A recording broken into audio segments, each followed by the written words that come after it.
J'ai dit tout à l'heure, bien souvent, c'est trop tôt. On a peur de s'engager pour l'avenir parce qu'on a peur de ne pas être certain de la mesure définitive qu'on voudrait adopter. Et parfois, c'est trop tard. On est déjà dans une situation de vulnérabilité et on ne peut plus manifester son consentement de façon éclairée. Donc, peut-être que cette clause de rendez-vous est peut-être une idée. L'assistance, c'est peut-être une chose qu'il faudrait instaurer. Deuxième réticence, pourquoi n'y a-t-il pas pourquoi le sujet est marginal? Parce que le droit aussi, peut-être en la matière, est très flou. On l'a vu, les questions, on a débattu de nombreuses questions. Est-ce qu'on peut faire ci? Est-ce qu'on peut faire ça? Jusqu'où il faut aller? Le pouvoir. Et donc, les professionnels concernés par ces questions sont réticents.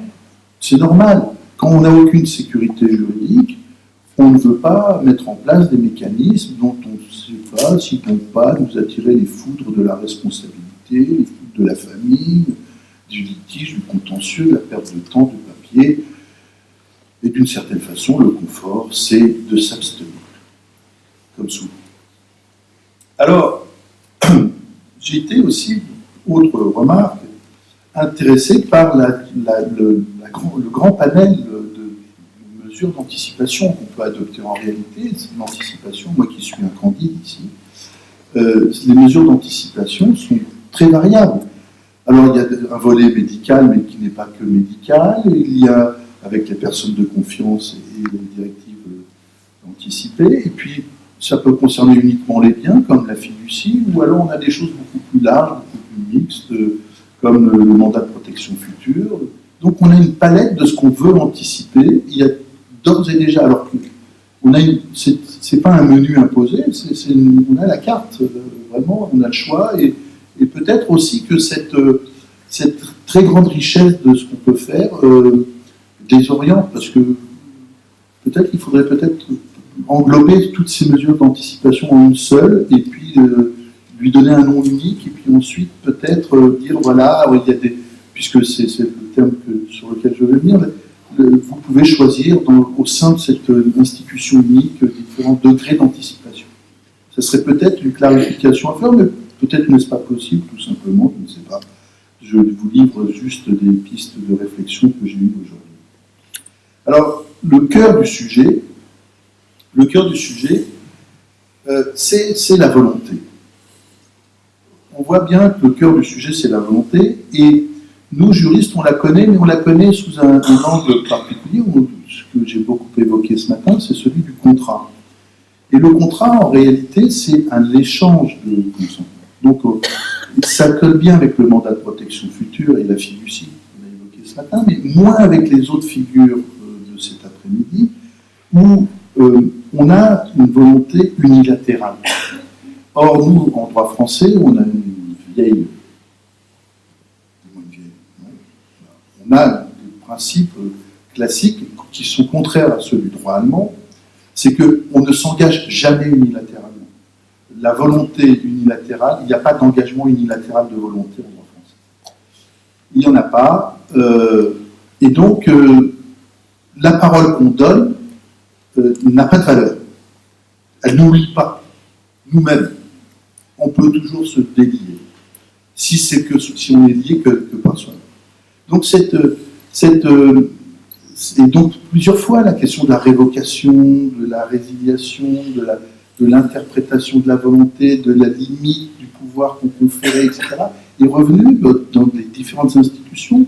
Et c'est normal, parce que quoi de plus fragile que cette volonté?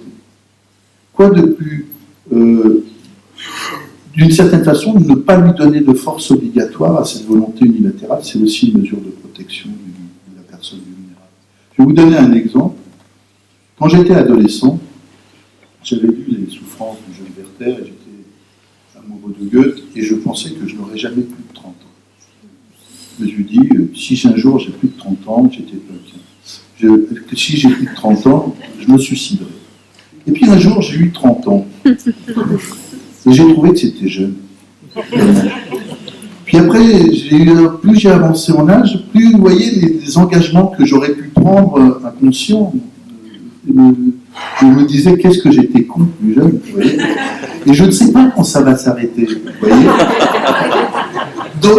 Donc c'est ça l'anticipation, c'est ça qui fait peur peut-être aussi, d'anticiper sa propre connerie, si vous voulez. C'est quand même, c'est un abîme qui s'ouvre. Et donc je comprends, c'est angoissant, on a parlé d'existentialisme, oui, c'est existentialiste. Et donc, évidemment, la volonté ne peut pas tout. Elle n'est pas toute puissante. Elle n'est pas omnisciente, et on en parle comme si c'était l'alpha et l'oméga de tout ce qu'on devait faire dans l'anticipation. Mais non, d'ailleurs, on l'a vu tout de suite. À quoi on fait appel tout de suite, à part la volonté, je dirais la volonté formelle, mais la chair de ce qu'on veut anticiper, c'est quoi? C'est l'éthique, on vient d'en parler longuement, la conscience, la déontologie, l'humanisme, bref, on a fait appel à tout un ensemble de choses, de valeurs, disons des choses, parce que la volonté, elle est une charpente au service de valeurs. Et on est bien obligé de lui donner des béquilles à cette pauvre volonté, d'abord parce qu'elle ne s'exprime pas toujours. Et donc il faut bien combler les silences. Et ces béquilles, assez bizarrement, on ne va pas les chercher dans la loi, du moins assez bizarrement, non, on l'a dit, dans le décret même, on va les chercher dans les valeurs, ou alors dans un droit, dans une normativité pragmatique, dans les cas pratiques. On a exposé beaucoup de cas pratiques cet après-midi, où on a dit, voilà, j'ai fait ci, j'ai fait ça, voilà comment j'y suis arrivé, vous voyez les difficultés auxquelles j'étais soumis, et la rationalité pratique dégage des solutions, parce qu'il faut le faire, on a des délais, et on n'a pas le choix, c'est aujourd'hui pour demain, et puis crac, crac. Voilà. Alors dans l'urgence, la rationalité pratique pousse à adopter une normativité infralégislative. Et c'est important, parce que voilà, vous voyez, pour moi, juriste, c'est assez intéressant de voir qu'on fait du droit sans loi, du droit sans l'État. L'État est le grand absent pour ces questions. Vous voyez, ou en tout cas, il n'est pas impliqué comme acteur principal. Il est un peu dans l'ombre, il est un peu en retrait. Alors, c'est un droit intéressant.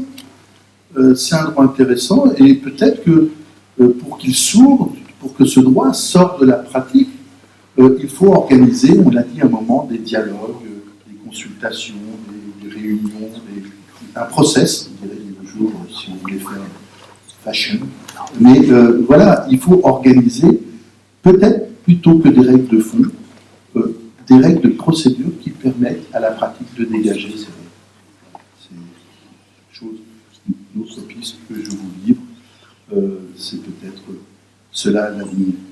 Alors,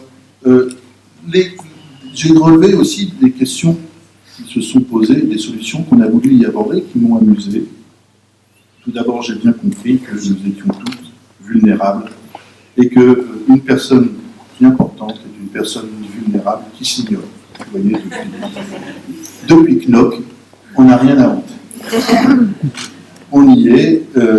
Ça m'a un peu amusé. Mais surtout, si je reviens au droit, et que je quitte les rives médicales, une première chose qui m'a intéressé, qui n'est pas d'ailleurs strictement juridique, c'est que nous avons besoin de faire confiance. Un des cœurs du problème, c'est que nous avons besoin de faire confiance. Et on l'a dit, on a beaucoup insisté sur un aspect de la confiance, et on a beaucoup ignoré un deuxième aspect de la confiance qui m'a assez étonné. On a beaucoup insisté sur un aspect de la confiance qui est celui que l'on pressent tous tout de suite, immédiatement. La confiance, c'est un sentiment qui s'inspire entre deux personnes. Je lui fais confiance, il me fait confiance, on se fait confiance. Mais ça, si vous voulez, et on a bien vu que c'était compliqué de se faire confiance.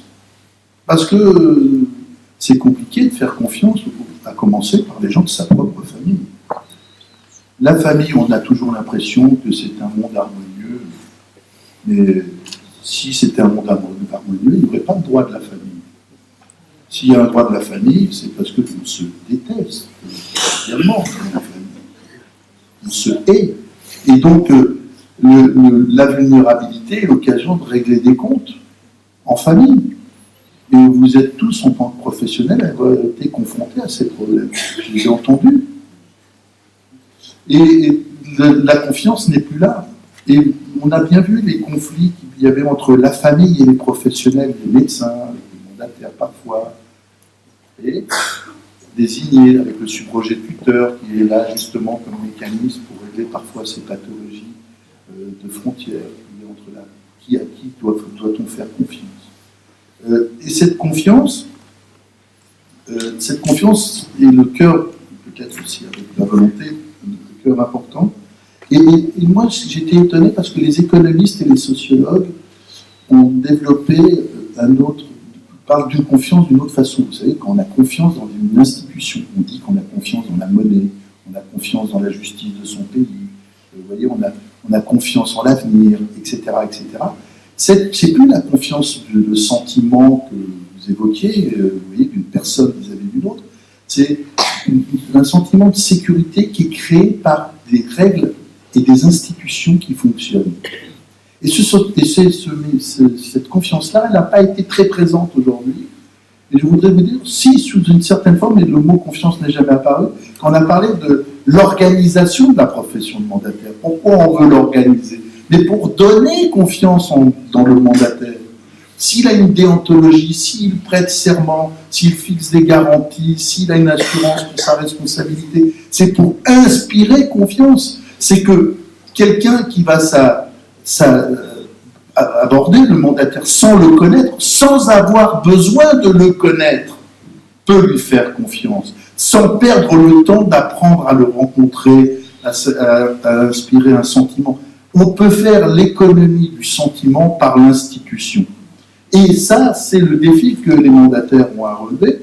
Et c'est au cœur de l'anticipation, c'est de dire, je pourrais peut-être avoir un jour quelqu'un que je ne connais pas qui va s'occuper de moi quand je serai vulnérable, mais je ne sais pas grave, c'est institutionnellement organisé et j'aurai confiance.